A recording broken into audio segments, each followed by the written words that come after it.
There was a moment when I purchased a house in secret, only to later discover my mother giving a tour of it to my brother's wife and a friend.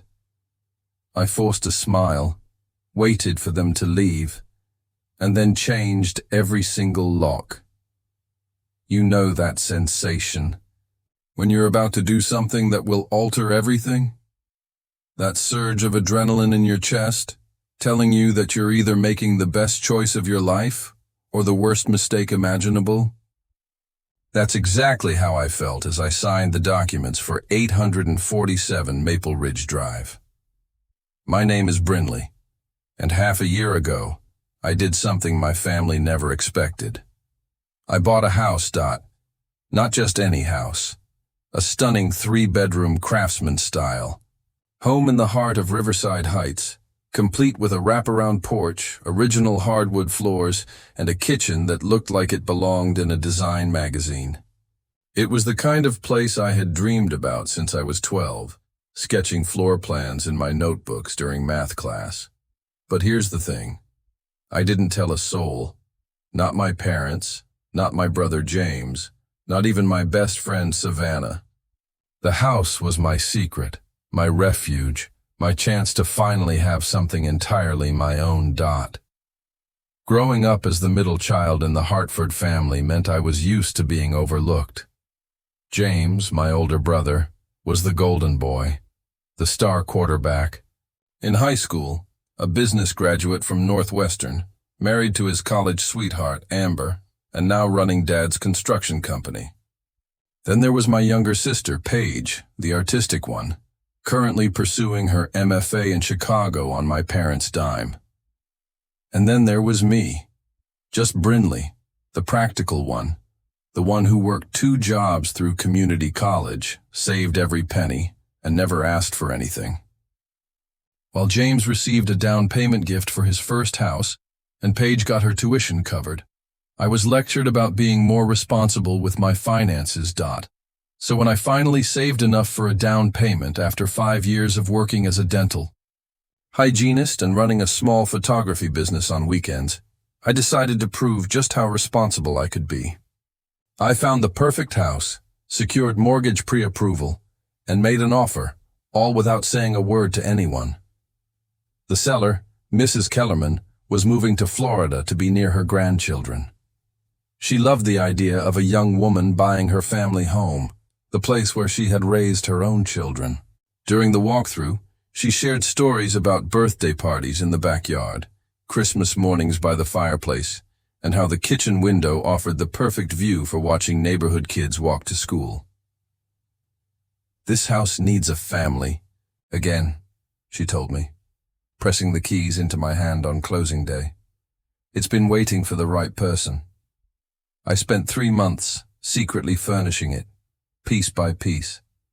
After work, I'd drive there, sometimes just to sit on the porch, swing and watch the sunset paint the sky in shades of orange and pink. I planted tulip bulbs in the front flower bed and hung string lights in the backyard. I even adopted a rescue cat, a ginger tabby I named Muffin, who seemed to understand that our little secret was precious. The plan was simple. I'd live there, quietly for a few months, get settled, and then surprise my family during Christmas dinner with the big reveal. I'd casually mention my new place and watch their faces when they realized their irresponsible daughter had bought a house all on her own. But life has a way of disrupting even the best laid plans. It was a Tuesday morning in late October, when everything began to unravel. I was at work, cleaning Mrs. Patterson's teeth and listening to her complain about her son-in-law's eating habits, when my phone buzzed with a notification from my security camera app. Yes, I'd installed security cameras. Judge me if you want.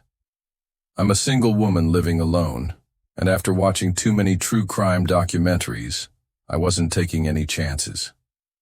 The cameras were discreet, positioned to monitor the front door, back door, and driveway. I rarely checked them during work hours, but something made me glance at my phone between patients. My blood ran cold. There, on my front porch, stood my mother. And she wasn't alone. Amber, James's wife, was with her, along with someone I didn't recognize, a blonde woman in an expensive-looking coat. Mom was fumbling with something in her purse. Then she pulled out a key to my house. I watched in horror as my mother unlocked my front door and gestured for the other women to follow her inside. The timestamp showed they'd already been there for 7 minutes. "Mrs. Patterson, I'm so sorry, but I have a family emergency," I said, my voice steady despite the storm raging inside me. "We'll need to reschedule your cleaning." I drove home like a woman possessed, my mind racing with questions. How had Mom gotten a key? How had she even found out about the house? And what on earth was she doing giving tours to James's wife and some random stranger? By the time I reached Maple Ridge Drive, the women were gone, but the evidence of their visit was everywhere. The front door was slightly ajar. Mom had always been careless about locking up. Inside, I could see signs of their intrusion: moved furniture, opened cabinets, even the refrigerator door left slightly open. But it was the note on my kitchen counter that truly sent me over the edge. Written in Mom's familiar handwriting: "Brinley, honey, I know you're upset, but this is for the best. Amber and Denise, my realtor friend, think this place has real potential. We'll talk tonight. Love, Mom." P.S. Cute cat. I sank onto my couch, the couch I'd saved for 3 months to buy, the one I'd carefully chosen to fit perfectly in this space, and tried to process what was happening. My mother had somehow discovered my house, obtained a key, and was now showing it to potential buyers without my knowledge or consent. The betrayal hit me like a physical blow. This wasn't just about the house. It was about everything. Every time I'd been overlooked. Every time my achievements had been minimized. Every time I'd been treated like the afterthought child who couldn't possibly know what was best for herself. I called Mom immediately. "Oh, good. You got my note?" she chirped, as if breaking into someone's house was just another Tuesday activity. "Listen, sweetie, I know you're probably confused." "Confused?" I interrupted. "Mom, how did you get a key to my house?" "Well, Mrs. Kellerman's daughter is in my book club, and when she mentioned selling to a young Hartford girl, I put 2 and 2 together. I've been worried sick about you living in that neighborhood all alone. It's not safe for a single woman. And honestly, the mortgage must be stretching your budget thin." The neighborhood wasn't unsafe. It was actually one of the nicer areas in town, but that was beside the point. "So, you got a spare key and decided to show my house to strangers?" Amber mentioned that she and James might be interested in a rental property as an investment, and Denise is the best realtor in the county.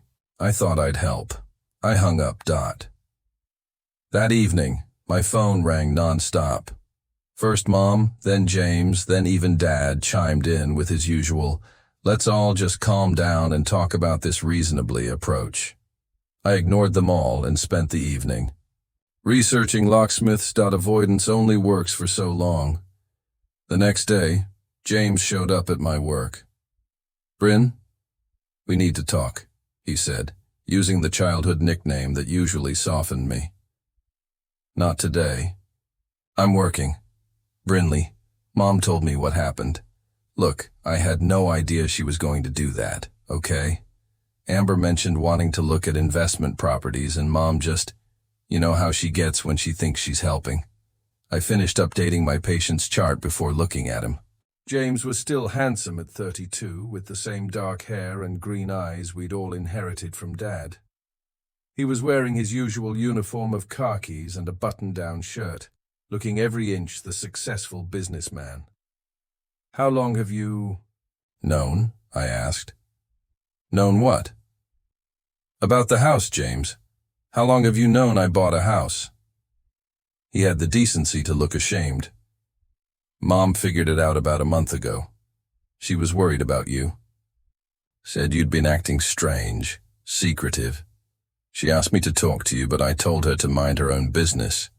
Clearly she listened to that advice. Brinley, come on. She's just trying to look out for you. That neighborhood is perfectly safe, I finished. And even if it wasn't, it's my choice to make. I'm 28 years old, James. I don't need Mom's permission to buy a house. Of course not. But maybe you could have mentioned it. We're family. That word, family, hung between us like a challenge. Because what he really meant was that families don't keep secrets from each other. Families talk about big decisions. Families ask for advice and input and approval. But in my experience, family meant different things for different people. For James, family meant unconditional support and celebration of every milestone. For Paige, it meant financial backing and cheerleading for every artistic endeavor. For me, it meant skepticism, lectures about practicality, and the assumption that I couldn't handle adult decisions on my own. I'll call Mom tonight, I said finally. But James, if you or Amber or anyone else shows up at my house uninvited, again, I'm calling the police. That's not a threat, it's a promise. James's face flushed red. Jesus, Bryn. She's our mother, not some criminal. She broke into my house. She has a key that I didn't give her. The waiting room was starting to stare, so I lowered my voice. I have to get back to work. We'll talk later. But as James left, I could see the familiar expression on his face, the same look he'd worn when we were kids, and I'd done something he couldn't understand. It was a mix of frustration and pity, as if I was being deliberately difficult instead of standing up for myself. That night, I called a locksmith. Brinley Marie Hartford, you open this door right now. Mom's voice carried clearly through my new deadbolt lock as she pounded on my front door Thursday evening. I sat curled up on my couch with Muffin purring in my lap, watching through the window as she jabbed angrily at the doorbell. I know you're in there. Your car is in the driveway. I'd been expecting this ever since the locksmith left that morning. Jonathan from Secure Solutions had done an excellent job. New deadbolts, new doorknob locks, even a new lock on the back gate. When I'd explained the situation, diplomatically calling it a family boundary issue, he'd nodded knowingly. Family disputes are the worst, he'd said, testing the smooth turn of the new keys. Good for you for taking control of your space. Now, watching Mom's increasingly frantic attempts to get inside, I felt a strange mix of satisfaction and guilt. The satisfaction was winning. My phone rang. Mom, of course. Brinley, this is ridiculous. Open the door so we can talk like adults. We can talk through the door, Mom. Or you can call first next time, like a normal person. Normal people don't change their locks to keep their mothers out. Normal mothers don't break into their children's houses. There was a pause, and I could practically hear her recalibrating her approach. Honey, I understand you're upset. I should have asked permission before showing the house, but I was genuinely worried about you. This neighborhood, this mortgage payment, it's too much for someone in your position. My position? You know what I mean. You're doing well for yourself, sweetheart. But this house is ambitious. James and Amber could help you with the financial burden if you rented it to them. Or if the market is good, you could sell and make a nice profit. Get something more appropriate. Appropriate. There was that word again. The one that had followed me my entire life. Brinley's career choice was appropriate for someone who wasn't college material. Her apartment was appropriate for a single woman. Her car was appropriate for her budget.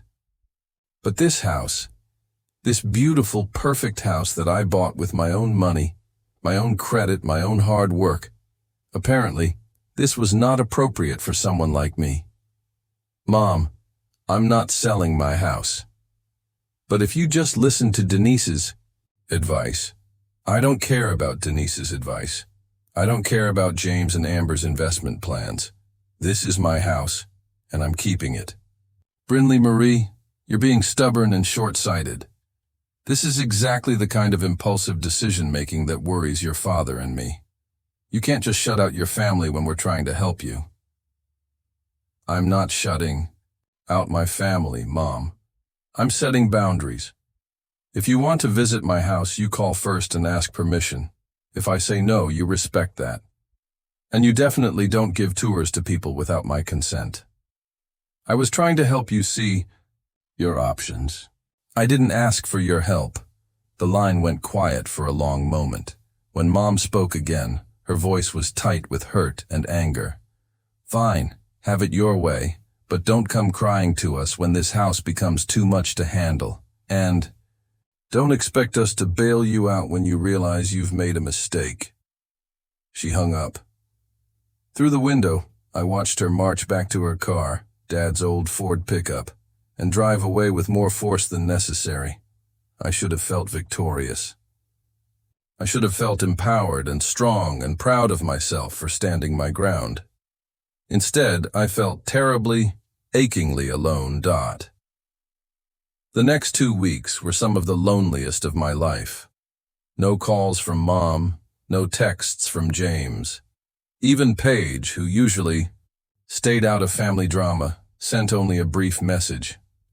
Heard about the house situation. Maybe just apologize and move on.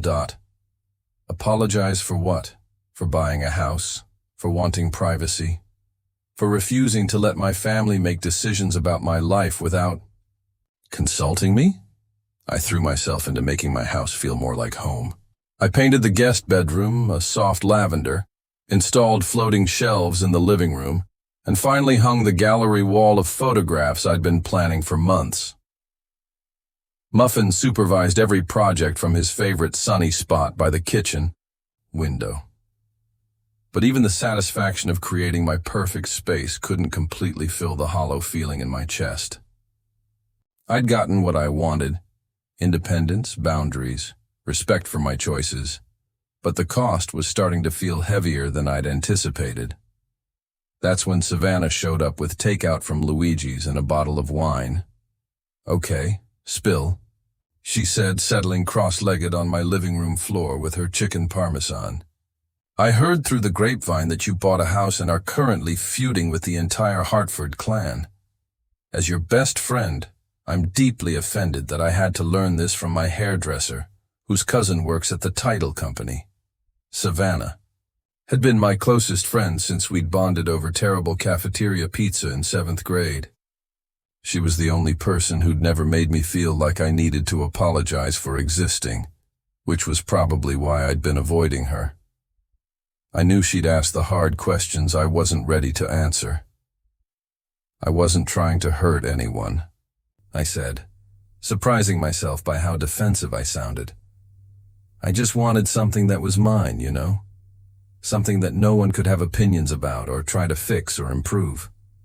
And instead of just enjoying your gorgeous house, which is absolutely stunning, by the way, you're sitting here eating sad sandwiches and brooding like a character in a Victorian novel." She wasn't wrong. I had been eating a lot of sad sandwiches. "They don't respect me," I said. "They never have.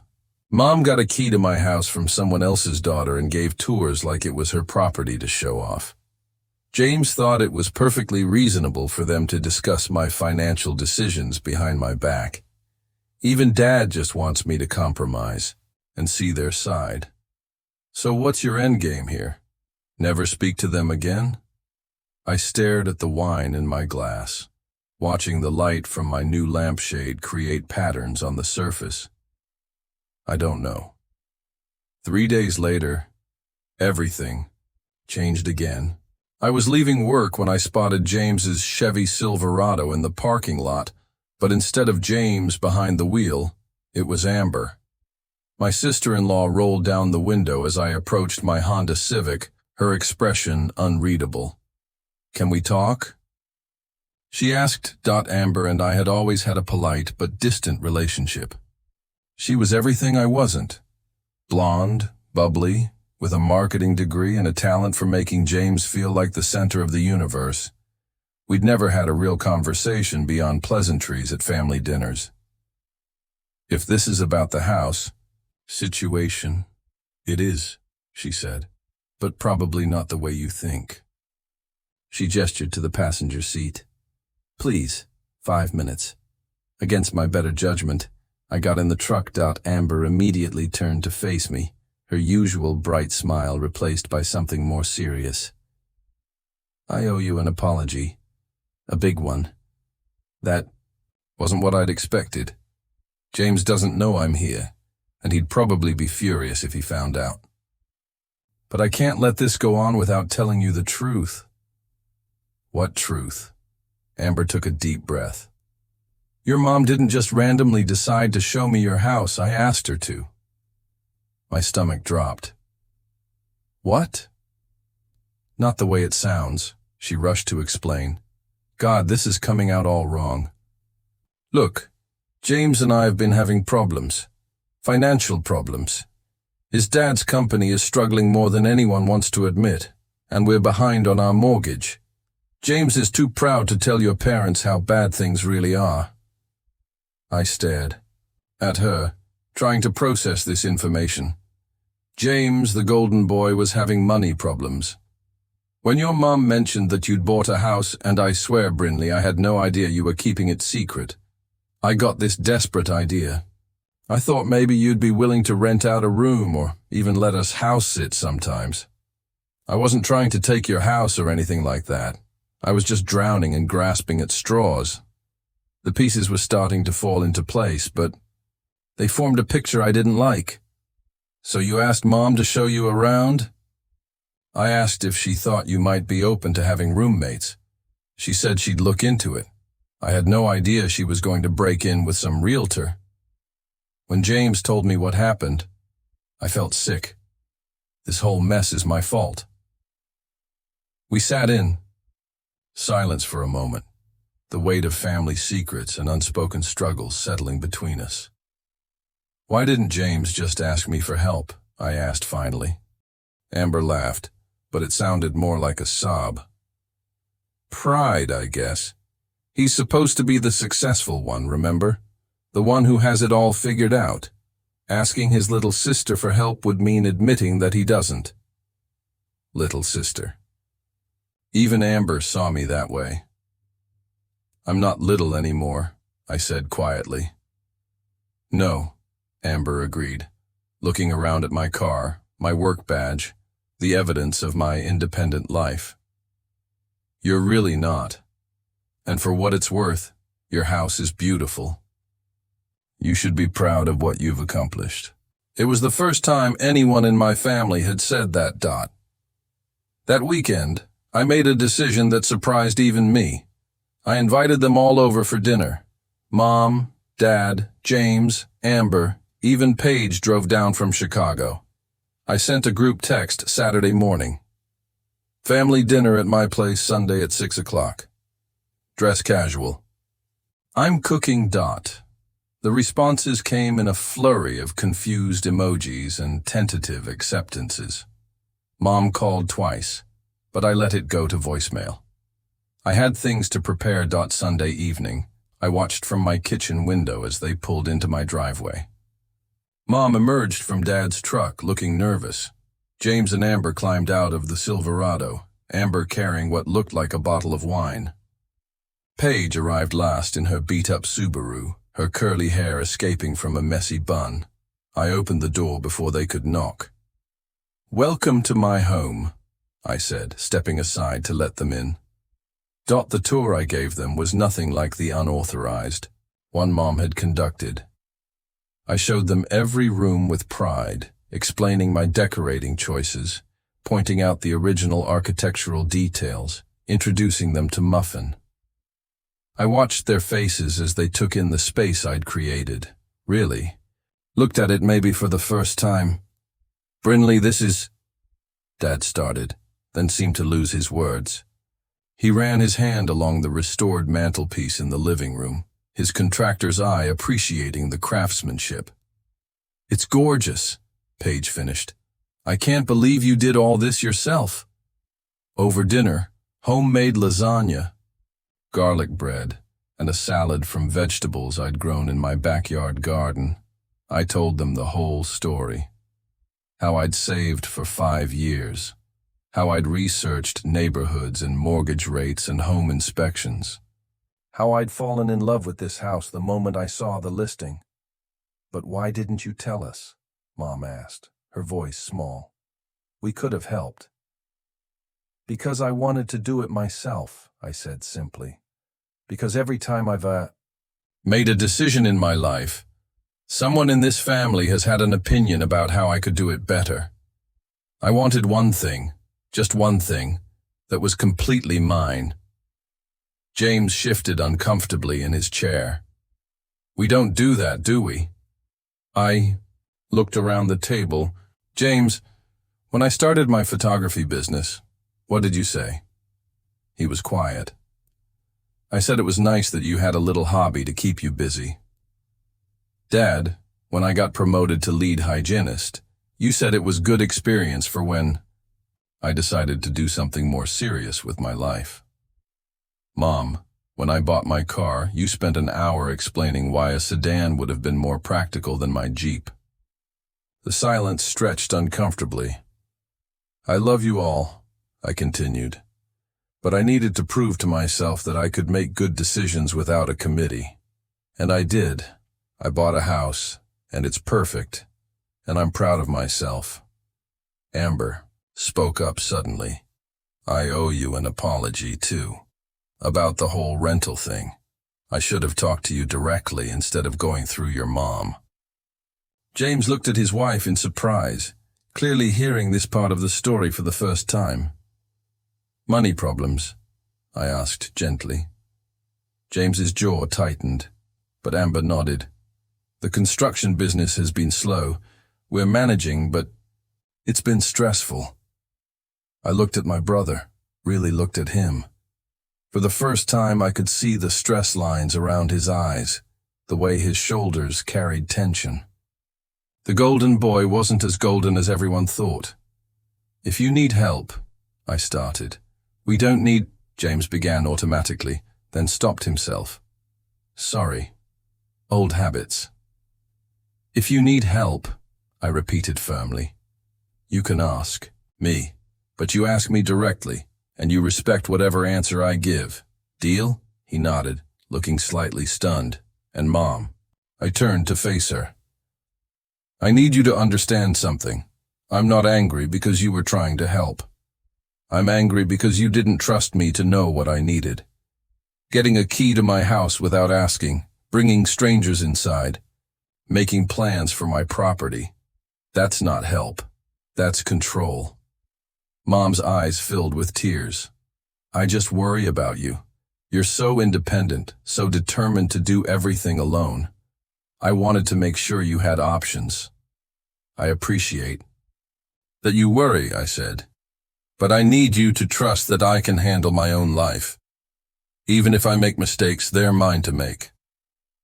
We talked until almost midnight, clearing the air about decades of misunderstandings and unspoken expectations. It wasn't a perfect conversation. There were tears, raised voices, and moments when I thought someone might storm out. But it was honest in a way our family hadn't been in years. When they finally left, Mom hugged me extra tight at the door. "I'm proud of you," she whispered. I should have said that first. As I watched their taillights disappear down Maple Ridge Drive, I felt something shift inside my chest. The hollow feeling that had been my constant companion for weeks was finally starting to fill with something warmer. I was still standing in my doorway when my phone buzzed with a text from James. "Thanks for dinner. The house is amazing." "You did." "Good, Sis. For the first time in months, I fell asleep that night feeling like I truly belonged somewhere. Not just in my house, but in my family. The difference was that now I belonged on my own terms. And sometimes, that makes all the difference in the world.